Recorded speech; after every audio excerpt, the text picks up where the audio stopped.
महाआसन पे महादेव जी बैठे आसन मार। अमर कथा जब लगे सुनाने गौरा को त्रिपुरार उमा के तो पड़ गए सोता। यानी कथा इतनी मीठी थी कि सुनते सुनते मैया को नींद आ गई, सो गई मैया। अब महाराज कथा के प्रभाव से वो अंडा फूट गया और उसमें से एक छोटा सा शुक निकला। अब वो शुक विचार करता है कि भगवान शिव कथा श्रवण करा रहे हैं, और जब कथा श्रवण कराने के लिए बैठे थे तो मैया को बोले थे कि तुम करते रहना ताकि हमें पता चले कि तुम कथा श्रवण कर रही हो या नहीं कर रही। जैसे माताएं अपने छोटे बच्चों को कहानी सुनाती है ना, तो बच्चा कहता है ना हूँ हाँ जी ठीक है समझ में आ रहा है, तो वैसे ही मैया को बोले थे। अब मैया की तो आंखें लगी है, वो हूँ कौन बोले। अब वो सब विचार करता है कि मैं हूँ बोलने लगूंगा ताकि कथा चलती रहे। कि उमा के तो पड़ गए सोता गिरा दे रहा तोता। अब भगवान शिव को क्या मालूम हुकरा मैया दे रही है कि तोता दे रहा है।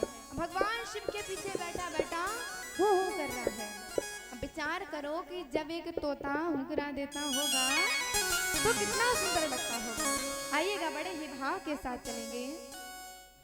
अरे महाआसन पे महादेव जी बैठे आसन मार। अमर कथा जब लगे सुनाने गौरा को त्रिपुरार माँ के तो पड़ गए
शिव